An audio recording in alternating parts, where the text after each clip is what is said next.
Привет! Сегодня смотрим с вами 5 квартир. 2 из них по низу рынка до 25 тысяч. Затем будет 2 квартиры в пределах 45 для другого клиента. И для еще одних клиентов квартира до 50. Но так уж вышло, что риэлтор сам даже до начала осмотра съехал вниз на 5. Поехали смотреть.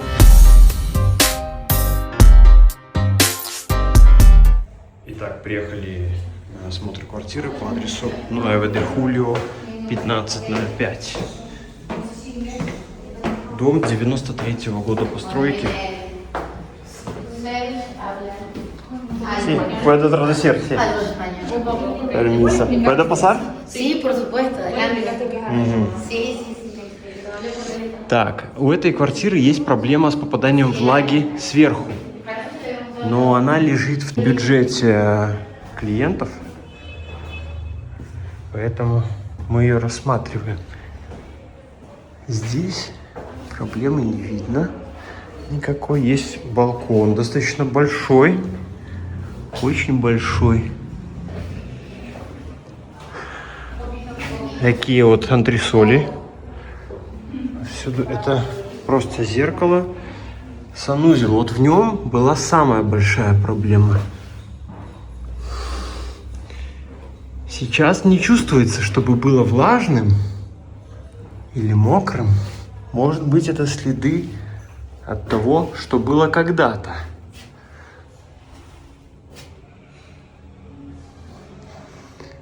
Но влажным оно сейчас не выглядит. Не чувствует, точнее, может выглядит, но не чувствуется.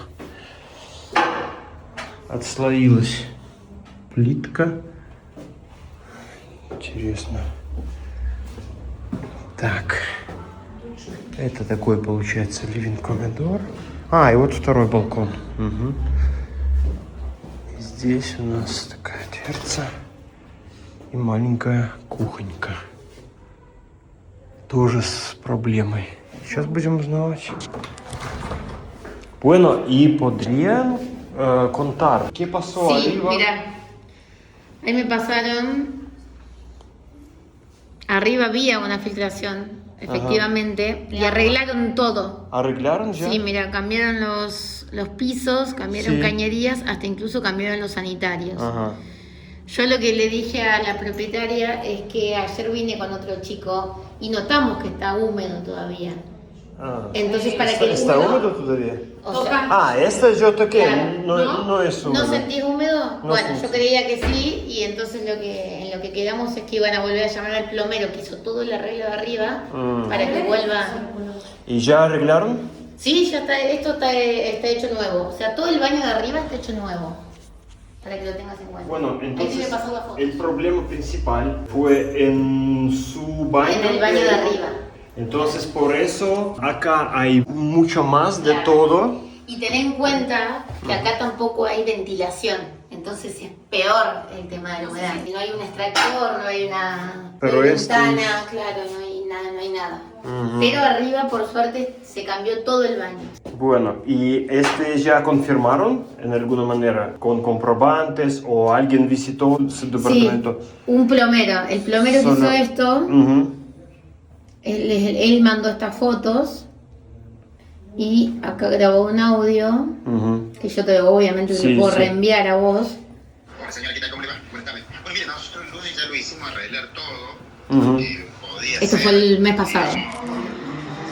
Si había alguna filtración, no hay ninguna pérdida de agua, se empastinó todo el baño, Ujú. se sacó el inodoro, todo donde se sabe meter el agua. Ahora, bueno, tendremos que ver si realmente se va secando abajo. Claro. Bueno, el agua pasó por acá por largo periodo de tiempo. Sí. Sí, ¿Y mucho tiempo. no vivió nadie o ellos Acá no vivía nadie. Ah, Entonces desde y acá. ellos no sabieron que agua. Claro, o sea, Ah. acá vivía una persona que se murió, un Sí. primo de los propietarios. Ujú, ujú. Y ellos no vinieron nunca más durante 3 años. Ahora cuando decidieron sacarse esto de encima es que se encontraron con esto. Bueno. Por eso es un arreglo que se acaba de hacer. Sí, qué lástima. Las tejas es de buena calidad, Sí, pero sí, sí. ahora hay que. Sí, no hay que cambiar todo, fíjate que se ha roto Sí. con la caída. Se ha roto hasta un inodoro que está bastante bueno. ¿Vos creés que está seco? Sí, este parece que está seco. Este también por tocar no hay diferencia. Ok. Bueno, es el único problema en este departamento. Y el tema del balcón que te explicaba hoy, vení que te lo muestro. Bueno. La persona que estaba viviendo acá era consorcista del edificio, o sea, era miembro de la junta de propietarios del edificio. Ok. Él pide permiso, si vos ves, bueno, no tengo llave, permiso. Ajá. Si vos ves, ningún departamento tiene balcón, Sí. solo él. Solo Él él. hizo este y aquel. Ajá. Él abre esta parte y cuando va a abrir aquella, porque vos fíjate que de aquel lado no hay ventana, No se hay. muere. Sí. Y lo que yo le pedí a los propietarios actuales es una conformidad al el permiso que le han dado o cualquier cosa que le asegure a quien compre que no va a tener problemas en el futuro. Es decir, que un día el consorcio no le va a decir, che, tenés que romper esto, tenés que sacarlo. ¿Me explico? Porque no está en los planos. Exactamente, no está en los planos, tampoco está declarado en la municipalidad. Y Entonces yo moleste a alguien. Y no, o sea, en estos 3 no, años... no reclamaron. Jamás reclamaron nada, pero yo igualmente, por una cuestión de preservar a quien compra, yo quiero que el consorcio me dé alguna constancia de que está todo ok. Sí. Bueno, entonces en lo peor caso hay que romper y sacar. Hay que sacar, sí. Fíjate, vení de este lado. Fíjate que también lo hizo, pero acá nunca llegó a abrir la ventana. Y este es por agua de este baño. Yo creo que es por el mismo baño, sí. Por lo menos del lado de arriba lo que la gente comentó es que solamente había problemas en el baño, los vecinos de arriba. Сейчас вот я хочу заснять еще интересный факт. Крючок на этой стене, от него расходятся трещины, и вот на этой стене тоже крючок, от которого тоже расходятся трещины. То ли сюда вешали какой-то гамак, то ли что. И вот видны прямо щели, видимо, как кладка была кирпича, вот они так потихонечку и подались сюда. Но так вообще квартира, видно, что когда-то делалась прям в хорошем качестве, планировка неплохая. Здесь видно, какая хорошая плитка. Смотрите, еще интересно, какая дверь винтажная, видали? Короче, говорят, что здесь жил медик и действительно вешал гамак. По-испански это будет амака. С буквой H в начале. Так, что-то. Короче, вот эту штуку можно восстановить, потому что она реально очень прикольная. Все, отлично. Думаю, что вы сами понимаете, что по низу рынка варианты практически все будут с какой-то изюминкой. И это тоже не стало исключением, потому что при всем, что было видно в квартире и понятно, да, нужно приложить руки, да, нужно закладывать какую-то сумму на ремонт, окей, и мы рассчитывали сторговать со стартовых 27 тысяч до каких-нибудь 22-23, может быть. Но потом выяснилось, что среди этих 4 наследников один является недееспособным. И в этом проблема. Если я все правильно понял, риэлтор объяснила, что сначала нужно на его имя оформить эту собственность. Это уже займет типа 3 месяца. И потом он может продавать с согласия других собственников уже кому-то. Но тут всегда остается риск, что он может сказать, что я находился в плохом состоянии, они меня обманули, пожалуйста, верните все назад. То же самое могло и произойти в случае с несовершеннолетним. Поэтому, если в сделке участвует вот такой человек, все внимательно проверяйте, конкретно условия сделки, консультируйтесь с нотариусом, потому что здесь в Аргентине нотариус гарантирует чистоту сделки и при этом отвечает своей лицензией за это. Находимся на улице Неокен. Входим вот по такому проходику. Общее пространство. Вот окна выходят в проход, и нормально.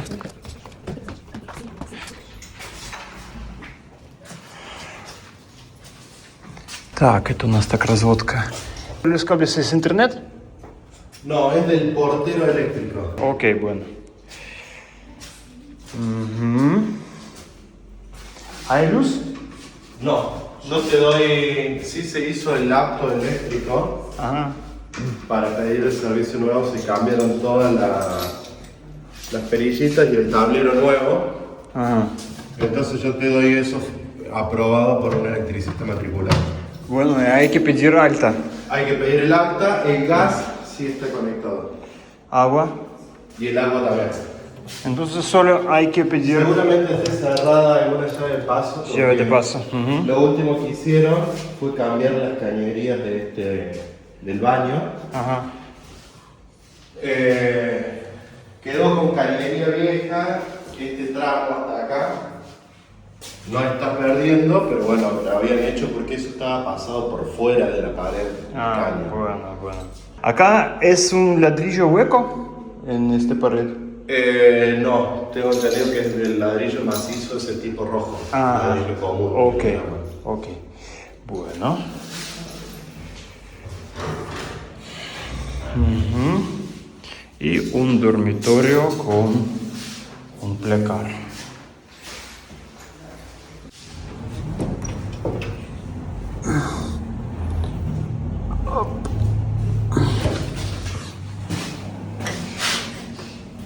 Lo que no sé si está cortada de ahí, arriba del techo también. Стоит отметить, что эта квартира попадалась еще мне в поиске в декабре 2025 года. Она тогда стоила $22 тысячи. На фотографиях были видны вскрытые стены санузла. И на тот момент то ли только была произведена замена металлических труб на пластиковые, то ли еще работа была в процессе. Затем объявление вообще исчезло с сайтов. И квартира спустя вот несколько месяцев снова появилась уже с зашпаклеванными, точнее заштукатуренными и покрашенными стенами. И ребятам все же пришлось повозиться и немножко помучиться с подключением электричества. Пришлось достаточно долго ждать и жить в этой квартире без электричества, пока им его не подключили. Об этом я расскажу позже в своих видеодневниках в рамках сериала «Как мы строим». Оставайтесь на связи. Комплекс Кардиналис Альто Панорама. И мы находимся на улице Де Анфунес. И сейчас заходим на осмотр квартиры. Este es cambiaron la cañería o es de electricidad, de la luz? Recién pintado. Sí, esto se desocupó en noviembre. Ajá. Y ahí creo que está, hace 5 meses. Calefactor funciona. Funciona, le recomiendo el viejo. La acá de por nuevo, pero sí funciona. Так.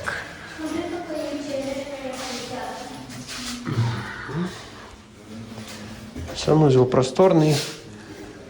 С такой системой окон она уже вряд ли будет работать, поэтому сделали вот такую. Спальня. Одна, тараканчик лежит, но это все дело травится.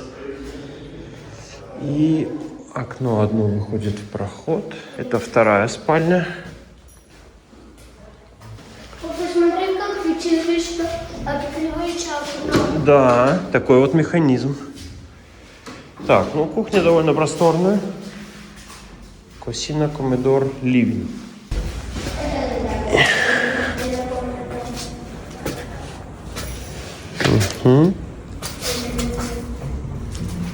Когда этот клиент обратился ко мне, мы определяли на стартовой консультации параметры поиска и стратегию. Запрос был таким, чтобы найти что-то подобное, как у меня, что можно было бы одновременно использовать и как временное жилье, и как инвестицию, чтобы во время проживания там сделать ремонт и такой сделать флиппинг, потом переселиться оттуда куда-то получше, а это продать. Первый вариант, который вам сейчас показал, он, если еще попадал в эти параметры, там можно было попытаться построить второй этаж, хотя это тоже еще нужно было бы изучить нормы, то вариант, который сейчас я покажу, он не проходит по этим параметрам. И из этого я уже позже сделал вывод и внес правки в свою методологию в виде дополнительной фильтрации списка, который составляет клиент, чтобы я поправлял его и помогал обозначить, что вот этот вариант нам просто не подходит, давай не будем тратить на его время и деньги на выезд на осмотр. Потому что та квартира, которую мы сейчас посмотрим, Она уже просто полностью готова для проживания. Никакой ремонт особо там не сделаешь. Никаких достроек или пристроек тоже. И это просто можно использовать как жилье, не как инвестицию. Вторую квартиру будем смотреть в районе Дюкас, наверное, это называется. Близко к району Сан-Марти. Cocina está semi separada por este desayunador. Sí, lo que es el espacio con cocina, el calefón para el agua caliente, conexión para el lavarropas. Lavarropas. Sí. Los servicios, como ven, están activos. La luz, el gas, está todo ya funcionando. Pero está listo como para ingresar y empezar a habitarlo, a vivir.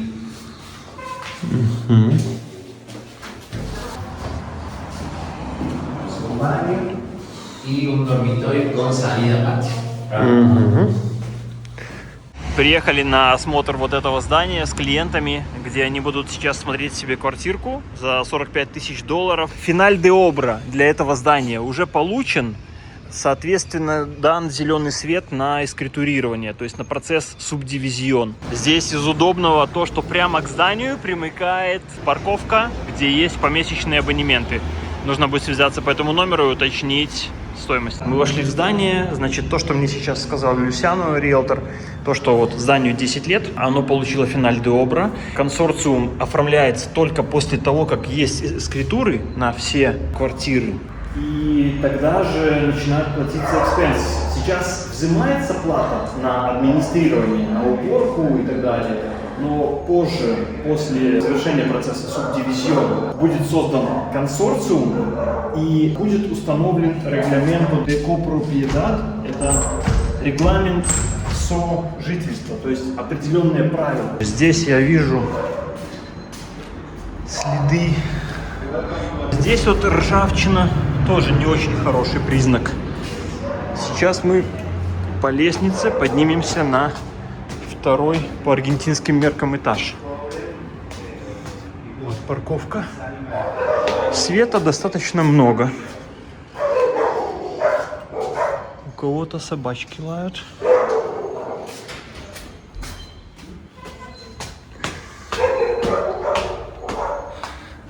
Довольно современный лифт. Мы попали в квартиру. Вот это общий кадр того, как выглядит кухня, гостиная и столовая. Здесь это называется living corridor. И начнем с самой очевидной штуки. Вот эта плоскость, она сделана без какого-либо уклона. Поэтому здесь видны следы плесени или грибка. То есть тут надо просто делать нормальный карнизик, и вопрос будет решен. По соседству живет собака. Это тоже не очень хороший параметр. След краски. Ну, это красили стены недавно. ¿Y se alquiló este departamento anteriormente? Se alquiló y lo dejaron. Ajá, bueno. ¿Y pintaron recientemente, sí? Sí, eso Este si vos es- querés, yo te lo hago limpiar. No hace falta, este es como un señal que pintaron en manera no tan prolija. Este es llave de paso de gas y conexión para un calefactor. Exactamente. Este es para lavarropas. La cosa que me interesa es por qué hicieron con tantos espacios afuera, alrededor de... Bueno. Eso si vos necesitas, yo te hago venir a alguien que te lo... Inclusive mi cliente sabe construir y él puede hacer todo, pero este es solo como una cosa pequeña para arreglar. ¿Se vende con un aire acondicionado? Sí. Здесь у нас балкончик. Esto al frente, te comento, yo les comentaba a los chicos ayer, es el club armenio. Club Armenio. Sí, exactamente, funciona.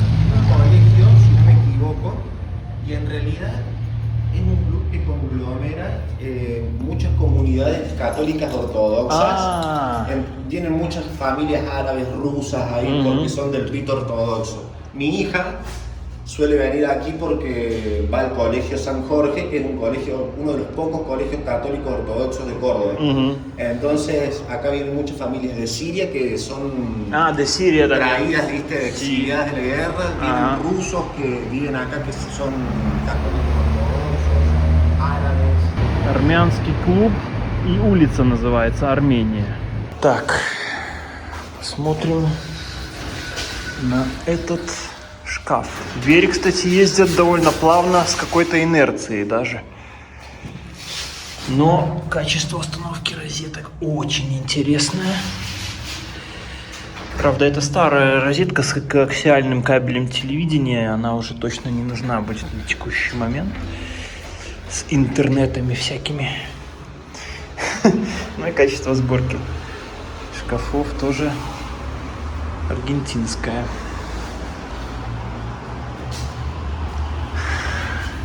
Так, это просто качество покраски. То есть до этого здесь жили арендаторы, и когда съезжали, должны были покрасить стены. Ну и покрасили их вот так. К чему придраться можно еще?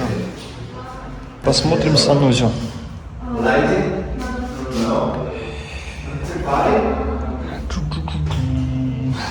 Куда выходит это окошко? Это просто вентиляционная шахта. Хорошо. Здесь, по крайней мере, есть углубление в полу. Вообще-то даже уклон пола небольшой есть отсюда сюда. Меряем. Здесь получилось 298 и 316. Да, уклончик есть. Ну, решеточку эту заменить, установить будет нетрудно. Так, посмотрим, чтобы здесь ничего не текло и не капало.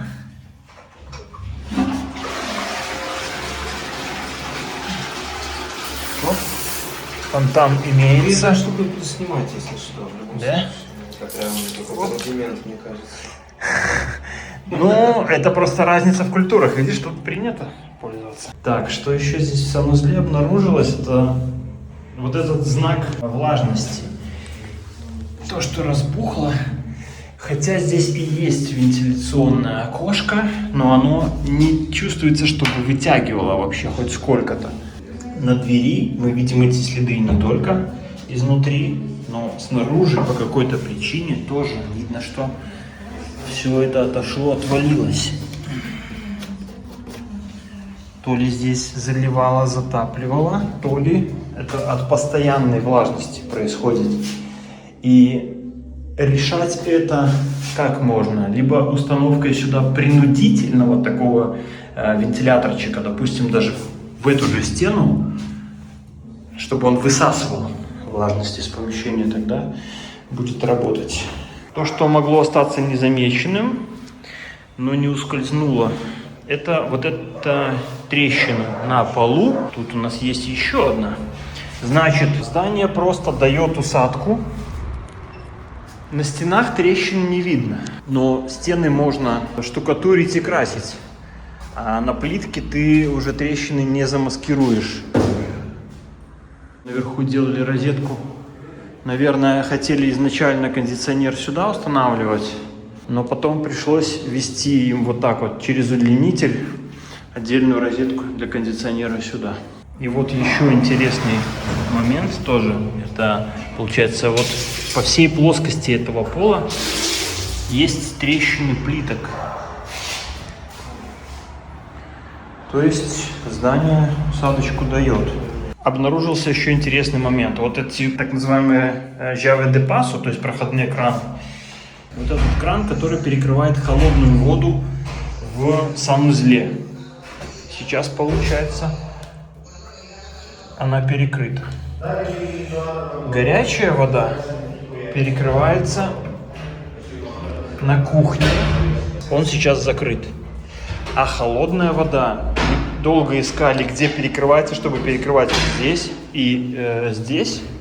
Тут, кстати, поменены местами горячие и холодные. И оказалось, что он находится на кухне вот здесь внизу. Но теперь, внимание, вопрос. Видите, какие высокие ножки сделали у кухни? Все вот это пространство сейчас тупо не используется. Ну, понятно, что кухню ребята будут свою делать и планировать, но нужно будет предусматривать доступ вот сюда, чтобы иметь возможность перекрывать эту воду. Здесь оказалось, что нет выхода для вытяжки, но ее можно сделать через вот эту боковую стену, чтобы выходило вот сюда. Это будет не проблема. Заодно мы посмотрели на то, как сделана вентиляция. В Аргентине чаще всего делают вот так, потому что здесь у них и так тепло. Они это тепло выкидывают на улицу, не жалея. И вот мы обнаружили еще одну интересную коробочку. Открыли ее. Этот кабель похож на витую пару, который идет к домофону. Остальные непонятно что. И я как раз сейчас с Люсиано разговаривал по поводу того, что у нас обычно, когда делается проект квартиры или дома, там есть отдельные проекты на электричество, на воду, газ и так далее, где все можно увидеть, все подключения.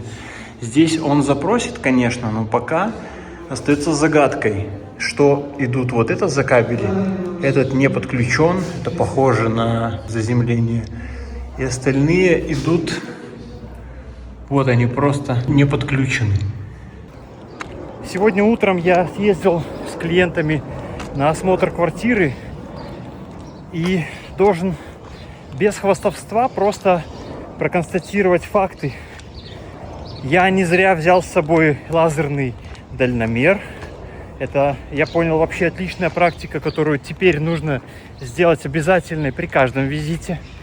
Также я хочу сделать отныне обязательным осмотр по четкому определенному чек-листу, который, по сути, у меня уже был готов. Просто сегодня так сложилось, что мой клиент работает в автокаде, и мы, в общем, обмерили всю квартиру реально. Я, к тому же, померил высоту помещения и обнаружил, что пол не очень-то ровный. Ну, видосы я прикреплю, конечно же, в следующем выпуске каком-нибудь.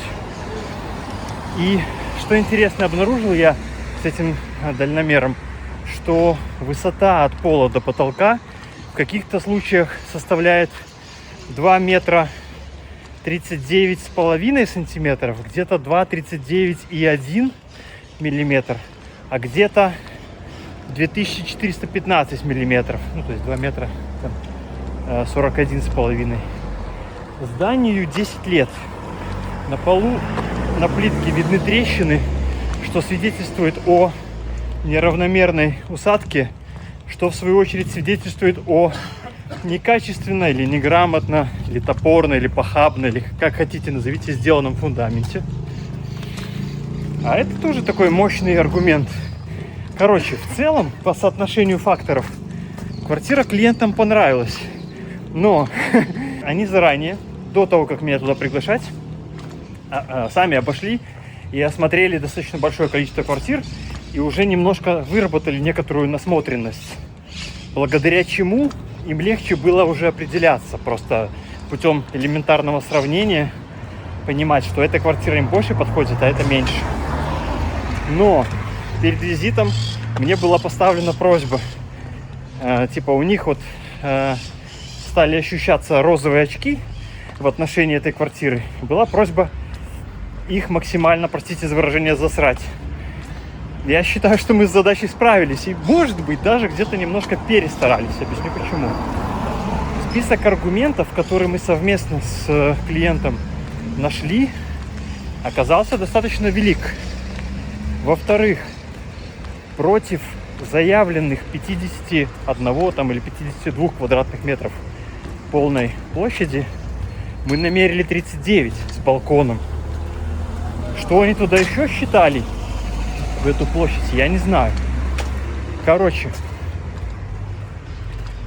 предложение изначальное было 50 тысяч. Клиенты, когда приехали сами на осмотр, еще даже без тяжелой артиллерии, без меня, им риэлтор уже сходу сразу сказал, что цена съехала вниз на 5 и уже 45. Это был жуткий стратегический промах риэлтора. Мы-то теперь уже пляшем от стартовой не от 50, от 45, которую он еще до начала торгов озвучил нам.